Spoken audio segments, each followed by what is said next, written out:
Coming up next on The Voice of Alabama Politics, it's political silly season. Also, there's a storm brewing over critical race theory. And is former President Donald Trump souring on Mo Brooks?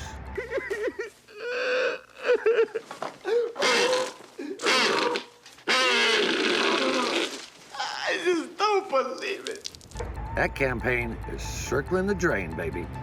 All this and much, much more coming up next on The V.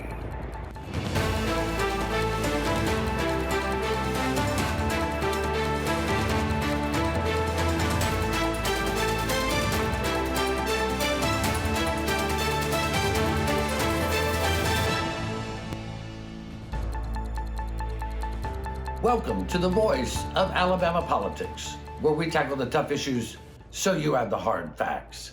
I'm your host, Bill Britt, and I'm joined today by Susan Britt, research guru extraordinaire, and Josh Moon, columnist and investigative reporter for APR. Welcome. Hi, guys. So, ho. All right, well, we got that one. Ho repeat 3 times, right? Exactly. Hey, you know, the Young Republican Federation of Alabama had a straw poll recently at their winter gala. And I didn't even know we had galas in Alabama. But Well, apparently we do now. we had a gala. It looked like some interesting numbers that Kay Ivey, Katie Britt, and Wes Allen were certainly some of the big winners there, Susan. We came away with 54% of the vote favoring Governor Ivey. Which thoughts on that? Well, I'm not surprised at all. She's a very popular governor. She has been. She's popular even nationwide. So that she's got 54% of the young Republicans is not a surprise to me at all. Josh, I found it interesting that Tim James at 17%, Lindy Blanchard 13%, Dean Odle at 12%. Does anybody really, I mean, I didn't, we don't pay much attention to Dean Odle. Yeah, no, I'm a little curious about that as well. And I wonder if maybe it's, how old is Dean Odle? Maybe they're looking for somebody under the age of 65 to vote for. As young Republicans, maybe they're looking for an option that's a little bit more youthful and more relatable to them. Was Jim Ziegler on the list? Did Jim Ziegler? He was. He came out a whopping 4%, right? Jim's a youthful at heart guy. I can't believe he didn't do a little better in that sort of thing. Youthful at mind too. But it's I don't know, man. It seems as though I don't know how you go into being a young Republican. I mean, who do you relate to in the party? Are there other young people running for office as Republicans? There are a few, but not many. I mean, it is definitely an older crowd. Yeah. But Jim Ziegler's tie should have gotten 4%. No doubt about that. Yeah, that tie would have gotten 6 at least. Would have gotten at least 6% on that. Yeah, I guess thinking about it, I would assume that's the reason why Will Ainsworth is kind of relatable. With the campaign that he ran a couple of years ago. I think that was more of a style that young Republicans would relate to a little bit better. But who am I to say? I'm not a young Republican. Well, and there you go. I thought one of the more interesting things, and maybe not more interesting, Katie Britt, Susan, pulled 44% to Mo Brooks' 28%. Well, she's certainly relatable, not only just to young Republicans, but to a lot of Republicans, as being somebody who can get out there, get the job done, is going to work really hard, and is very approachable. Mm-hmm. Very approachable. I agree with all that. As a matter of fact, I would have assumed that Katie would be a lot more popular among the younger crowd, just because she is. She's a younger candidate. She's somebody that they could relate to, and I'm assuming somebody that when she speaks to them is much more relatable to their issues and their concerns, and is much more up to date on those issues. I honestly, that's what I'm saying. You look around this state and around the country, there's not a lot of young Republicans in office. Right. Well, I see that's true. Mike Durant, 13%, Jessica Taylor, 7%. No real surprise at any of those numbers as far as I can tell. Yeah, I assume that Jessica Taylor is just hanging around because she wants to hang around in there, because she's not really making any headway in any of these polls. and Mike Durant has now leapfrogged over her, and I would assume would have leapfrogged over Lindy Blanchard as well had she remained in the race. And which again, that's not really a surprise either. Matter of fact, I would not be surprised if Durant ends up catching Mo Brooks and passing him. Yeah, I think that's possible. And what we've kicked this around, Susan, and I want your thoughts on this. I mean, what voters does Durant attract? Does he attract people that would normally vote for Katie or normally vote for Brooks? I think it would be more to be people that vote for Brooks, honestly. You know, an older crowd, more veteran type, more certainly very, very, very right-wing conservative. I don't think that pulls from Katie at all. I really think it pulls more from Brooks. I mean, but Katie's got a real grassroots thing going with rural voters. She does. She's really out there getting with the rural voters, farmers especially, and that type of thing. Yeah. I think I think you're right, Josh. But I just wonder. We'll talk about Mo Brooks in this campaign a little later. I want to get to the straw poll. I thought this Wes Allen pulling 72% against Chris Horn, who I have never heard of. If we haven't heard of you in politics, I don't know. Yeah, I think that explains the 72%, right? I mean, it's I wanted to go back real quick to Katie Britt. I think this is no matter what happens in this race, her progress and the way she's done so well with farmers and with a lot of the old school voters within the Republican Party, I think speaks very well for women in politics in the future of the state, because I think it is kind of getting over a hurdle that has been there, I think, for a lot of women in the state on both sides of the aisle. And so I think that's a good thing. No matter what happens, I think she'll end up winning. But I think that the way she has been accepted by Alpha and some of the other folks out there, I think that's a really big bridge to cross for them. I would agree. It is. And that is a younger person's job. I mean, you've got to stay in the Senate, at least 3 terms or at least 2 terms before they know you. But the one thing there was it was a Bloomberg government. They did a story on how that she would almost assuredly get a seat on appropriations. Because she knows the field. Yeah, she knows the people. Yeah, I don't mean to say. Subjects. I don't mean to say that Alpha's never supported a woman. I'm not saying that at all. But this is a younger woman for a very prestigious political seat, a very important seat. And so I think that's a little bit different. And I just think that it speaks very well to the way we have progressed in the state in some instances. But it's maybe not noticed a lot of times. Well, and I agree with you 100%. And she's a good candidate. She is a very good candidate. She's hardworking. We know Katie. We like Katie. We know Mo Brooks. Don't much care for Mo Brooks. We don't know Durant. So, and he hasn't reached out to make himself known to us, but I'm sure he will eventually. But we're going to have to leave it right there. You're watching the voice of Alabama politics. We'll be right back.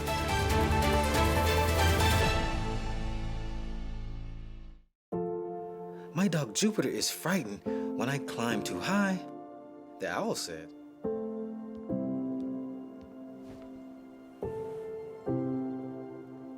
Check for monsters, Daddy.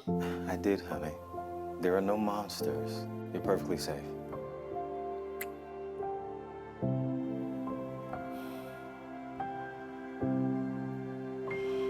Protect yourself and those you love. Vaccinate now.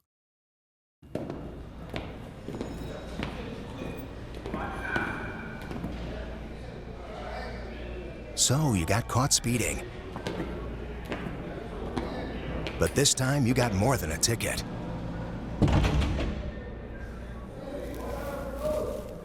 What are you in for? Vehicular homicide. Stop speeding before speeding stops you. Drive safe, Alabama. A message from your Alabama Department of Transportation. Welcome back to the voice of Alabama politics. They are so mean to me during the break. It's just ridiculous. I don't know how I stand it. That's because you start the timer before you tell anybody, and then you get on to us for talking through it. I tell you, that Christmas cheer just went boom, right Yeah. down the Yeah. peace Yeah. on earth, goodwill to man. Yep, that's right. Somebody walked out on this old-fashioned family Christmas, I can tell you that. Hey, Josh. Yeah. Mo Brooks admitted that he lied about his contact with Ellie Alexander, the guy who did the Stop the Steal Oh my God, he deal. lied. Brooks No. had said he didn't have anything, didn't know the guy, never heard from the guy, and the kind of text message came out. He knew it. Yeah. Brooks said, whatever. Yeah, it's it was. He did. He lied, and I think he was in complete cover-up mode when he did that. And then they went back and looked at some of the exchanges, and I think then they kind of figured out, well, this one exchange is not all that bad, so we'll just talk about it. And so who knows if there's anything else out there, because you can't believe anything he says. But at the end of the day, it doesn't really matter about the Stop the Steal thing, okay? It doesn't really matter if Mo Brooks was there, lining up the chairs for the Stop the Steal rally. What Mo Brooks did was push a lie. He actively, and is still, to this day, still pushing this lie about the election. I mean, he's tried to back off of it recently, but he still pushed this lie. He still affected what happened on January the 6th.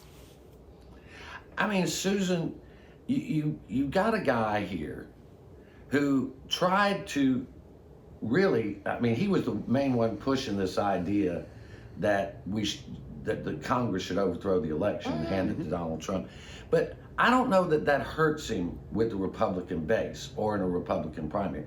But goodness to heaven, I know Republicans that don't believe any of this stuff, thought it was foolish to get involved, but they're so afraid of Trump and his people that they constantly go along with the lie. I think when it's going to come down to the ballot box, that the really hardcore Trump Republicans are going to vote for Mo Brooks. Those that are kind of on the fence, don't really believe that January 6th was something that should have happened, may go over and vote for somebody else. I don't know who they'll vote for, but I think I think this is wearing a little thin. Everybody's kind of getting tired of all of this. At least I hope they are. You would think, Josh, after a year, we're almost at January 6th anniversary of the first time since the Civil War that they've tried to overthrow the government of the United States. You could think that people would wake up, but I don't know. Well, after dozens upon dozens of investigations and audits of the election that proved that there was no fraud, or no fraud to a level that would have affected, a race for dog catcher, I don't. What are you waiting on? I mean, just I believe it was yesterday. The Secretary of State in Georgia came out again and said, listen, we've investigated all of these things, hundreds of complaints. We found nothing. I don't know what more you want us to do. There's nothing there that would have thrown this election into question. Well, I think we always knew that Trump would never concede. I never thought that would happen. He's a child. He's a child that's concerned about himself. Yeah, he started saying that the election was going to be stolen months, even maybe a year before it ever as soon as they started getting polling results. But I want to move on to, we are hearing, and it's been reported by Politico, it's been reported by Washington Post, and a number of other outlets, and we've heard it ourselves, that the former president, Donald Trump, Mo Brooks' main benefactor, is really soured on his candidacy. And he's very upset about these new people that he's brought in, the never Trumpers and the people that work for Trump's so-called enemies. I mean, Susan, what do you think? I'm not surprised. I mean, he's brought in this never Trumper Forrest Barnwell Hagemeyer as his campaign manager. Right. And he was a never Trumper from way back when. I don't know what Brooks is thinking, but if he wants the Trump support, these are really bad decisions. I mean, Fred Davis out of California is one that we're hearing that he is really upset about, because Davis worked for Jeff Flake, Ben Shashi, Carly Farina. I mean, these are people that Trump just hates. And he even worked for George W. Bush. And so we're hearing that he's upset that Mo has hired basically people that don't like Trump to run his Trump-sponsored campaign. So I gotta say, I gotta congratulate Mo Brooks on the recent hires. I mean, he's hired people that seem to have common sense and have worked with people who also want to have good government. All the people that you just listed off there are reasonable Americans that want to have a good working government. So maybe Mo Brooks is turning over a new leaf, and he wants to really get in there and start working with across the aisle and doing things for the people he represents in this state, which would be a nice turn. Not going to happen. No, not going to happen. What it is that campaign is swirling the drain. Yeah. And so. and seeing Brooks's numbers, I wouldn't be surprised if Trump didn't switch his endorsements. I really wouldn't. Well, I mean, how much does Trump want to be a 3-time loser in Alabama, Josh? I mean, he won the state, but every time he's endorsed a candidate, he's lost in Alabama. Yeah. Yep.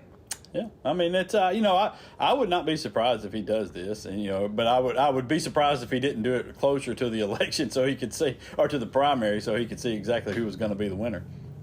Yeah, probably. Well, I think we're going to get close. We're going to get close. I mean, again, as we were talking earlier, we don't know, what Duran is actually going to do other than spend money, and we know Katie is working out there in the field.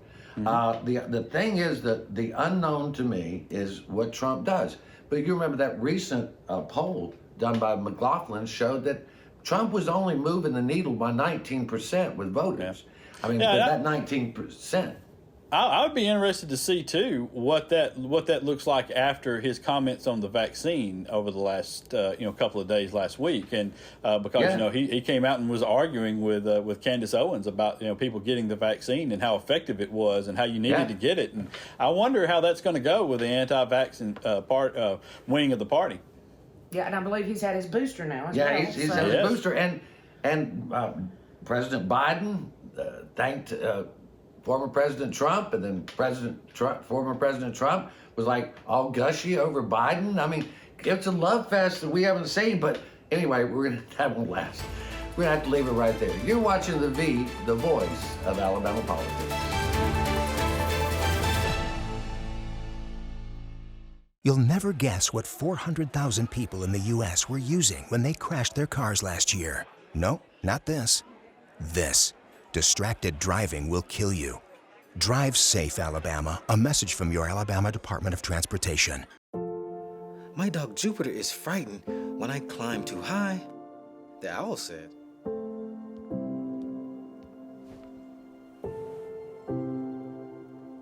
Check for monsters, Daddy. I did, honey. There are no monsters. You're perfectly safe.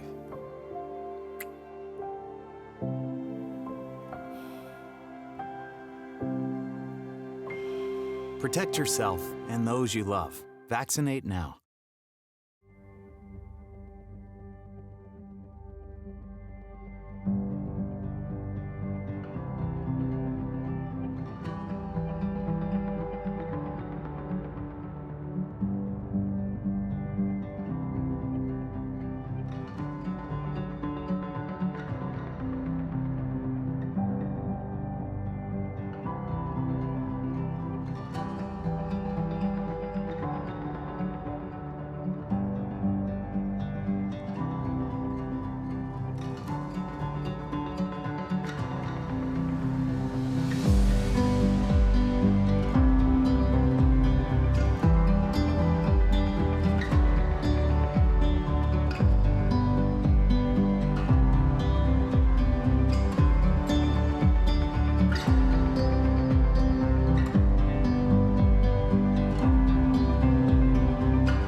Back to the voice of Alabama politics.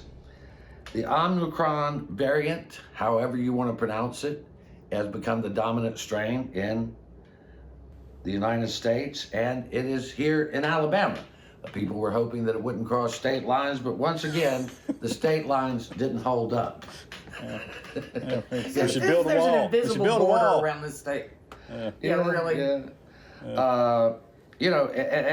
And Scott Harris, the public health officer here, he said he was a little worried that the numbers were trending up, while a lot of people like their hair is on fire. And Josh, I think we've all talked about this. There's so much that we don't know. Yeah. But the new studies seem to suggest it's more widespread, but not as deadly. Yeah, it does seem, honestly, researchers over in Britain called it, a good news story, because it seems as though it's not quite as harmful as the previous strains of the virus. It spreads very, very rapidly, and so that's going to cause some problems. But it doesn't seem to cause the same number of hospitalizations and serious illness as the previous strains, Delta and the others. Right. So that they're hopeful that will alleviate some of the problems that we've had associated with the previous strains. And so, I don't know. You're right. There are a lot of things we don't know. It would be helpful if everyone would go out and get the vaccine. I didn't want to do that. I hate the needles. I hate going to doctors. I went and did it and got a booster shot. And listen, if it'll keep me from laying in a hospital bed somewhere, I'll gladly keep doing it. And I think it's just, at this point, we've had more than 800,000 Americans die. We've had more than 16,000 Alabamians die. And I think it's maybe time that people took it a little bit more seriously than what they have been, and stopped believing nonsense on whatever crazy news source you're getting your news from. Yeah. Now, this is something I'm concerned that people are still not taking this serious enough. Although it's not as deadly, although the symptoms are more mild, Scott Harris is concerned about overrunning hospitals a little bit right now. So this is something you can be hospitalized over. 73% of the new cases are Omicron cases. So it's spreading really, really fast. So this is not something we're not to it's just the flu level at this point. Right. So it's something you do need to take seriously. It's not something you need to go, well, I'll just get it and then I'll be hyper immune.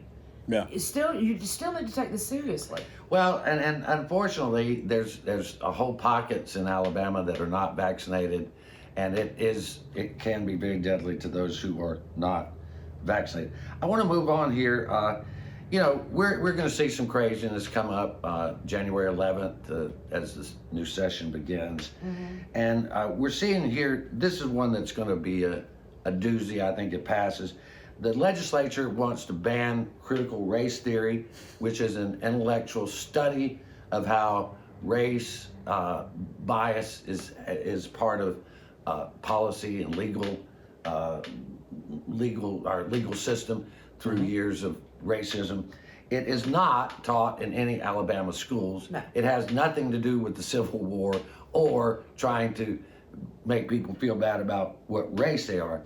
But, And it's an elective subject. You're not required to take it. yeah, well, the University of Alabama Faculty Senate has officially passed a resolution against banning critical race theory. And I have come up with what I think is a way to settle the issue once and for all. I think the faculty at the University of Alabama should challenge the legislature of Alabama to a spelling bee.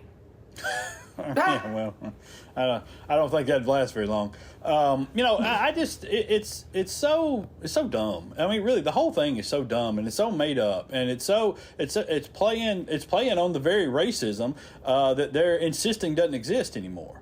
And that's the thing that's the problem. If you sit down and have a rational conversation with almost any person, and you talk about the racism that is evident within, let's say, our justice system, for example, and you point out examples of this, most everyone there will agree, well, yeah, that is a problem. I think we need to address.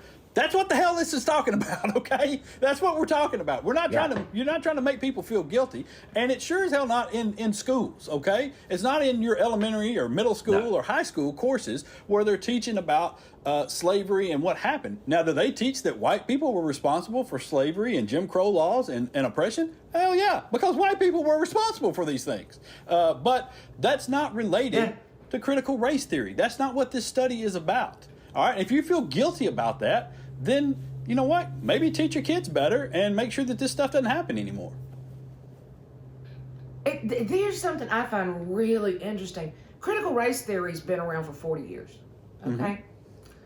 When did this come up? When did this become a hot topic? Okay. 6 months ago? Last year. Yeah. 6 months ago. Where are we headed? in May, June. We're heading into a primary.